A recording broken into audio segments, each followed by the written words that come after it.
नमस्कार दोस्तों। अब से ठीक 3 महीने हैं हमारे पास में व्याख्याता भर्ती परीक्षा को लेके।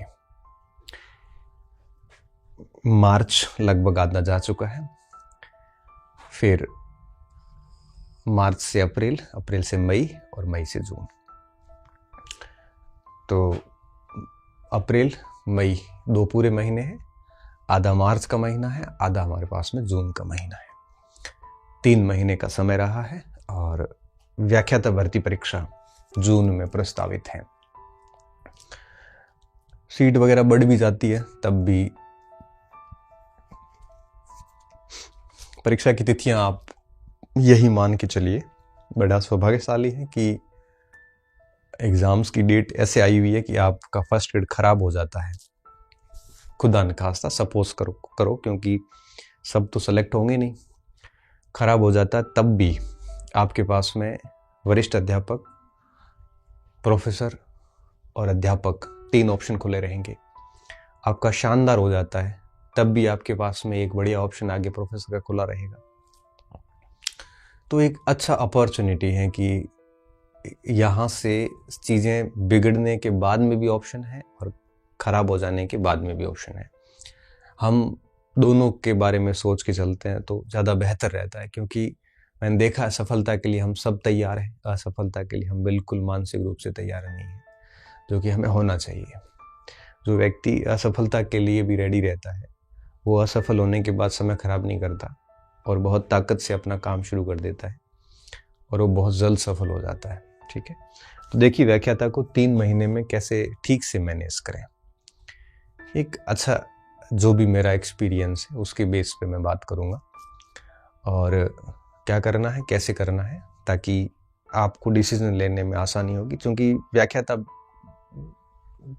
वर्ग जो है वो इतना इनफ मैच्योर होता है कि मुझे ज़्यादा बताने की आवश्यकता नहीं। और हम हर 2016 के बाद से लेके 2025 चल रहा है, तो पिछले तकरीबन 9 वर्षों में जो 3 या 4 जो व्याख्याता भर्ती परीक्षाएं हुई, सभी में हमने ये 3-3 महीने की स्ट्रेटजी बताई है। तो इस बार भी कोई अलग नहीं है, वही सेम बातें हैं, लेकिन ठीक है, नई तरीके से कहते हैं तो लोग उसको बच्चे नए तरीके से सुनते हैं। कुछ नए बच्चे आते हैं, पुराने वीडियोस दब जाते हैं, इस वजह से हम वापस वही बात कहेंगे।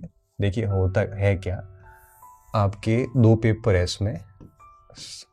एक तो पहला पेपर है जो 150 अंक है उसमें और सवाल 75 हैं, ठीक है।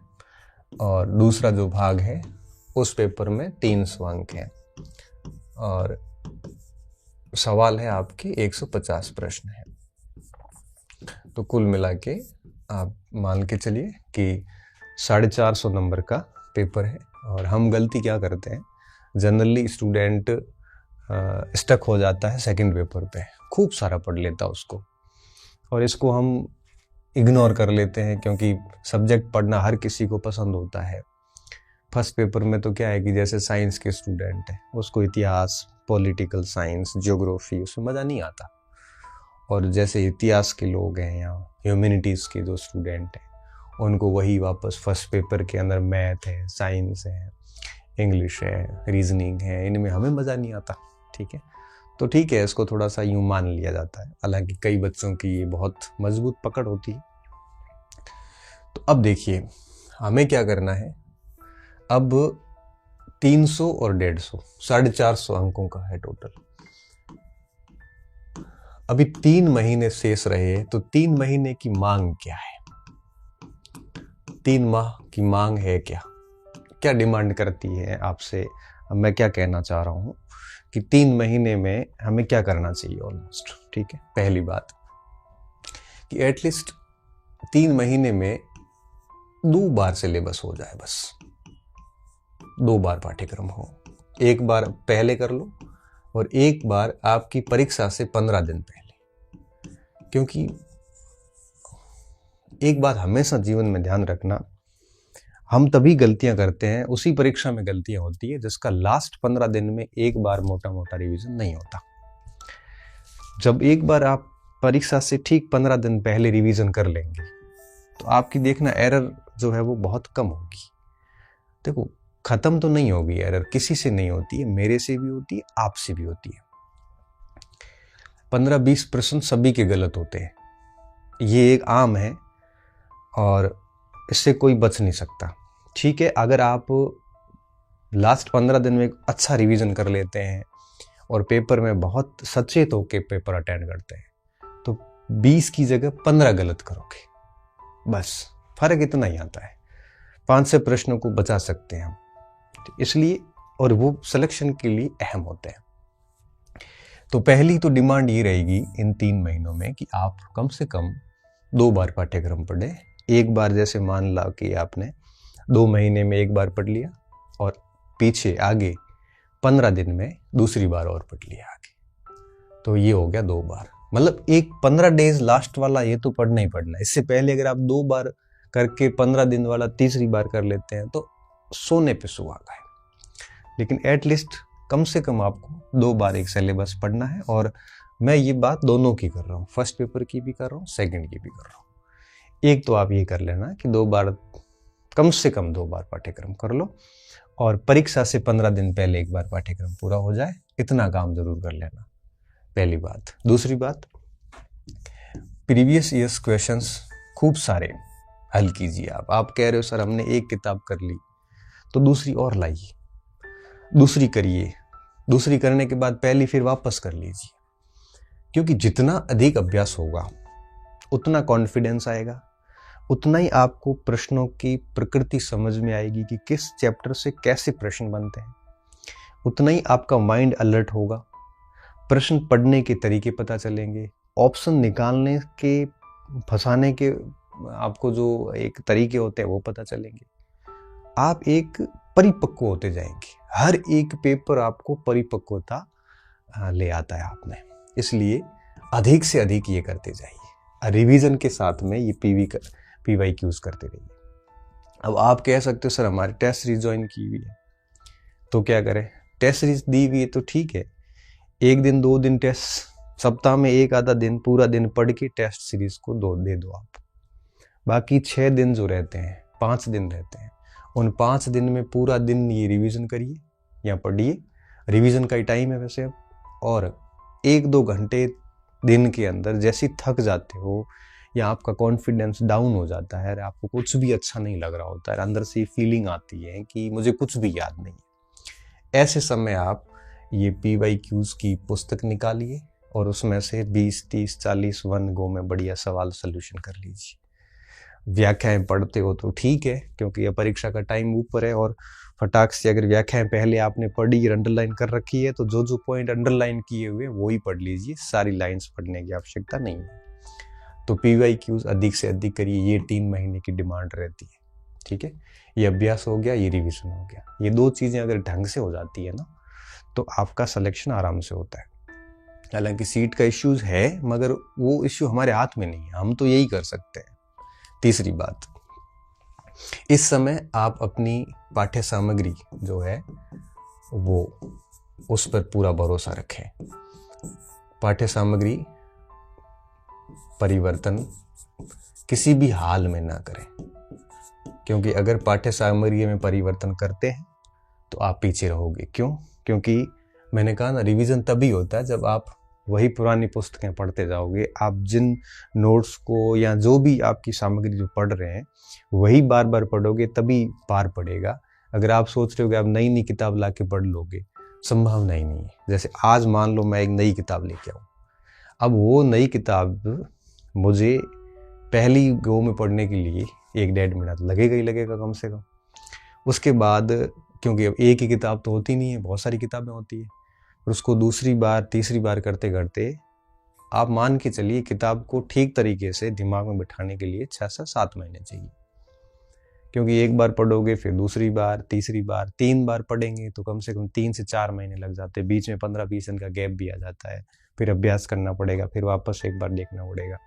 तो नई सामग्री लेने की बजाय जो पुराना आपका पाठ्यक्रम है, जो आपके पास में सामग्री है, उसमें परिवर्तन ना करते हुए उसी को पढ़ते जाएं। ये ना देखें कि ट्रेंड चेंज हो गई, ये सब मार्केट के चौंचले हैं। मैंने इस पर एक वीडियो बना के भी डाल दिया, जिसने ईमानदारी से सुना है तो उसको दिक्कत भी नहीं आएगी। ठीक है, तो 3 महीने की डिमांड रहती है और दोनों पेपर को साथ लेके चले, ठीक है ना। ऐसा नहीं हो कि केवल आप सेकंड पढ़ो, सेकंड ही पढ़ रहे हो, या फर्स्ट पढ़ रहे हो तो फर्स्ट ही पढ़ रहे हो, ऐसा नहीं होना चाहिए। आपको सुबह शाम कम से कम दिन पूरे में थोड़ा टाइम इसको भी देना है और इसको भी देना है, ठीक है ना। जैसे मान लो कि ये आप जैसे 4 से 5 घंटे इसको दे दिए, तो कम से कम डिमांड 2-3 घंटे की इधर भी रहती है। हालांकि ज़्यादा ही दें आप, लेकिन देना चाहिए।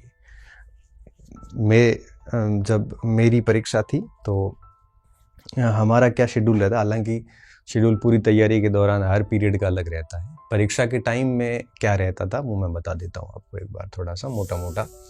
देखिए मेरा क्या रहता था, सुबह उठ के जैसे वर्ल्ड हिस्ट्री शुरू कर ली, तो 2-3 घंटे 4 घंटे वर्ल्ड हिस्ट्री पढ़ ली। फिर एक उसके साथ में प्राचीन शुरू कर दी, जैसे तो 2 इतिहास एक साथ लेके चलता था, ठीक है। तो 2 पार्ट एक साथ ले लिए और उनको सुबह 2-3 बजे तक, मतलब ये हुआ कि जैसे 10-11 बजे तक पढ़ लिए, फिर खाना खा लिया, ऐसे करते करते 2-2:30 बज जाते थे। तो सुबह का जो 2-2:30-3 बजे तक का जो सेशन था, इसमें जितनी भी 5-6 घंटे 4 घंटे जितनी भी पढ़ाई होती थी, उसमें सिर्फ सब्जेक्ट देखते थे, इसके अलावा यहाँ कुछ नहीं देखते थे। अब 2-3 बज गए, इसके बाद का जो समय, अब फिर 1-1.5 घंटा भले सो लिए या खेलने चले गए, वो अलग इशू था। इसके बाद जो भी पढ़ाई होगी वो सिर्फ और सिर्फ 3 बजे के बाद से लेकर रात को 10 बजे के मध्य, जितनी भी 3 घंटे 4 घंटे जितनी भी होगी, वो फिर आपके इसकी होती थी फर्स्ट पेपर की। फर्स्ट पेपर में हमने क्या सेट कर रखा था, जैसे अब जो पोर्शन हमारे बहुत अच्छे थे, जैसे मेरा इतिहास बढ़िया रहा है हमेशा, ज्योग्राफी इतिहास वगैरह, तो इस पे थोड़ा कम टाइम देते थे क्योंकि ये सारा इसके साथ ही कवर हो जाता था। इसके अलावा जैसे विज्ञान थे, गणित था। अब गणित तो मैंने छोड़ दिया था क्योंकि मैंने कहा आता नहीं, माथा बुड़ी कौन करेगा। गणित छोड़ दी थी, भाषा छोड़ दी थी, मैंने कहा भाषा लास्ट में देख लेंगे। अब करंट, जैसे अब आधा पौना घंटा करंट, तो खाना वाना बनाते वक्त तो वो मूमल वगैरह जो भी एक आधी किताब लेके देख लेते थे।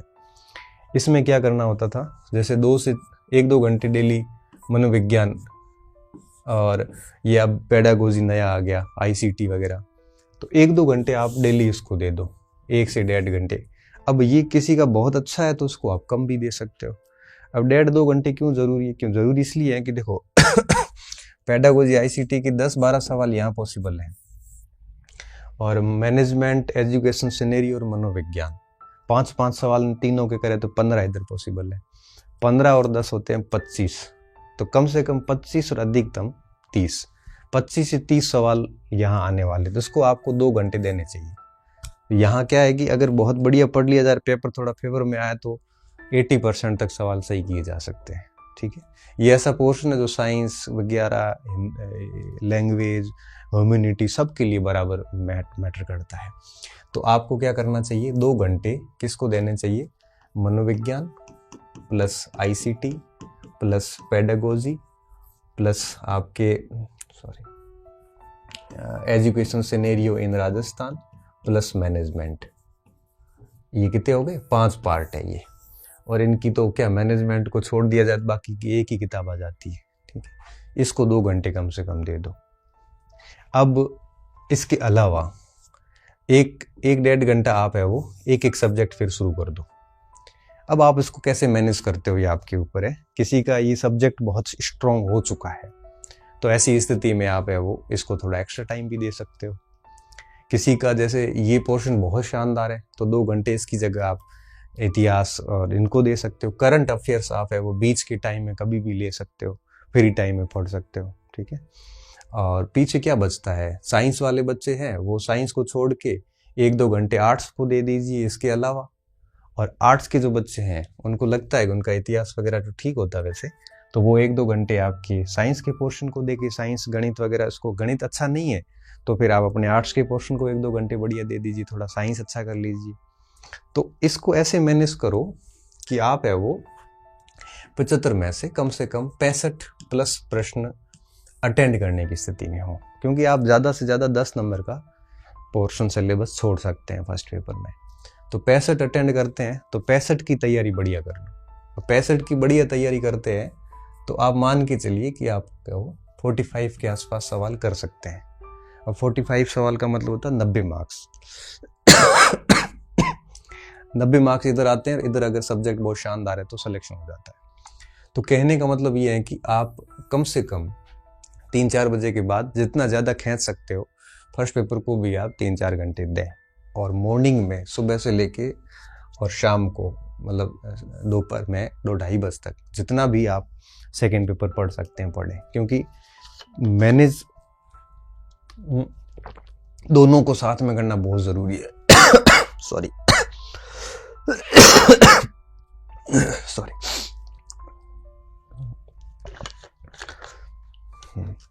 तो दोनों को एक साथ मैनेज करने से एक तो क्या होगा कि कॉन्फिडेंस आएगा, और कॉन्फिडेंस में व्यक्ति अच्छा प्रदर्शन कर लेता है।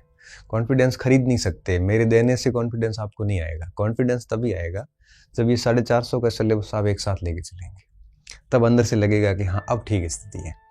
शुरुआत में थोड़ी मुश्किल होती है, लेकिन बाद में स्थिति नहीं आती। और इस बार जिसने भी फर्स्ट ग्रेड को तवज्जो दी है बाकी परीक्षाओं से, तो तय बात है कि वो विद्यार्थी ने ये बहुत अच्छा पढ़ रखे हैं सारे, ठीक है ना। तो इस हिसाब से आप मैनेज करिए और ये काम कर लेना याद करके, ये कुछ मत करना। और बाकी चीज़ें आपको पता ही है कि सोशल मीडिया वगैरह से, इस गंदगी से दूर रहना, और क्योंकि ये चीज़ें आपको डाइवर्ट ही करेगी, आपको कुछ फ़ायदा तो देने वाली है नहीं। बाकी मार्केट की बहसबाजी वगैरह इन सब से हट के अपने काम पे ध्यान देना, और अभी वीडियोस क्लासेस वगैरह देखने की आवश्यकता नहीं है। अभी कोर्स वगैरह लेने में भी कोई फ़ायदा नहीं है। हाँ ठीक है, अगर आप 2026-27 को टारगेट करते हैं तो आप कोर्स वगैरह सब कर सकते हैं, ले सकते हैं, पढ़ सकते हैं। लेकिन अगर आप जून 25 को अल्टीमेट टारगेट बना के बैठे और अगर अभी आप कोर्स लेते हैं, किताबें लेते हैं, तो आप कोई सीरियस स्टूडेंट नहीं है। चयन के लिए अब इस भर्ती में चयन उन्हीं बच्चों के होंगे, जून में जो परीक्षा में बैठेंगे उनमें चयन उन्हीं के होंगे जो पिछले 6-7 महीने से, 8 महीने से, 12 महीने से बहुत सीरियसली फर्स्ट ग्रेड को लेके डेडिकेटेड एफर्ट डाल रहे हैं, बहुत मेहनत कर रहे हैं। वही बच्चे अपना सिलेक्शन स्थान सुनिश्चित करेंगे।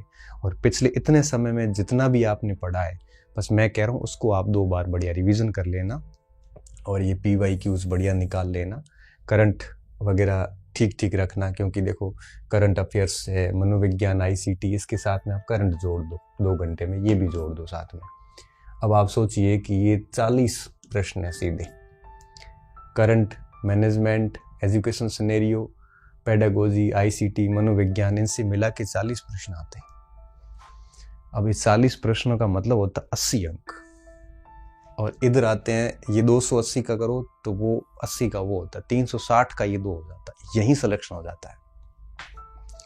जैसे कोई हिस्ट्री का स्टूडेंट है, हिस्ट्री का स्टूडेंट है, देखो 140 प्रश्न यहाँ मानो आप, 140 और 15 इधर मानो, 155 प्रश्न हो गए और 40 ये आ रहे हैं, मतलब लगभग 390 से 400 अंक का जो पोर्शन है ना, ये केवल और केवल ये 2 है। तो इतिहास का स्टूडेंट अगर इतना ही कर लेता है ना, तब भी वो अपना काम कर जाएगा। बस पहले उसको गणित ना आए, चाहे इंग्लिश ना आए, चाहे उसको और भी कोई एक आधा पोर्शन अगर कमजोर है तो चल जाता है। इसलिए थोड़ा समझदारी रखना। जैसे भूगोल का स्टूडेंट है, अब भूगोल के 5-7 सवाल तो यहाँ आते हैं, प्लस 140 इधर मान के चलो, आप 15 कम करो तो 135 मान लो आप भली, तो 135 प्लस 5-7 इधर कर लो, 140 के आसपास हो गए, 40 ये हो गया 80। बताओ और क्या चाहिए? 140 और 40 180 मतलब 360 नंबर। और हिस्ट्री की कैलकुलेशन 360 से थोड़ी ज़्यादा होती है, क्योंकि यहाँ पे इतिहास के 15 प्रश्न आते हैं, तो 20 कैलकुलेशन बढ़ जाती है। तो 360-70 नंबर का मतलब क्या हुआ? एक काफ़ी अच्छा दायरा कवर कर लिया। तो ये कुछ देखो, परीक्षा की तैयारी करते हैं तो कुछ प्राथमिक टॉप चीज़ें होनी चाहिए कि प्राइमरी रूप से इनका ध्यान रखना है, कुछ सेकेंडरी होनी चाहिए। जैसे अब ये प्राइमरी में रखिए आप, ये पोर्शन पूरा, और सब्जेक्ट प्राइमरी में रखिए। तो जैसे मान लो उठ के सुबह 2-3 घंटे इसको दे दिए, फिर पूरा दिन सब्जेक्ट पढ़ लिया, शाम के समय 1-2 घंटे जो सेकेंडरी आपने मान रखा उसको पढ़ लो। ऐसा करके टाइम टेबल सेट कर दो, और फिर पूरे दिन को 3 भागों में बांटते हुए आगे बढ़िए। कॉन्फिडेंस अपने आप आता है। 450 की तैयारी किसी की नहीं होती है। सारे बच्चे जो है वो चांस जो मारते हैं वो मारते हैं आपके 450 के अंदर आपके 420 और 30 का। अब 420 के आसपास का चांस होता सबका। अब 420 में सभी प्रयास करेंगे, इसलिए 450 के लिए मरने की आवश्यकता नहीं है। किसी को गणित नहीं आ रही तो नहीं आ रही, उसको कैसे करोगे? मुझे नहीं आ रही थी, मैं एक भी सवाल नहीं कर पाया और एक किया था वो भी गलत गया, मुझे अच्छे से याद है। ठीक है, तो इस तरह से आप फर्स्ट ग्रेड को मैनेज करिए। आगे 3 महीने का टाइम है आपके पास में और 3 महीने में आप अच्छे से कर लोगे। ठीक है, बाकी चीज़ें आप खुद समझदार है, इतना पढ़ा है तो आपको पता है, लेकिन बस कुछ बेसिक बातें थी जो मैं चाह रहा था कि मैं आपको बताऊं। ठीक है, बहुत बहुत धन्यवाद विद्यार्थियों, अच्छे रहिए, मस्त रहिए और पढ़ते रहिए।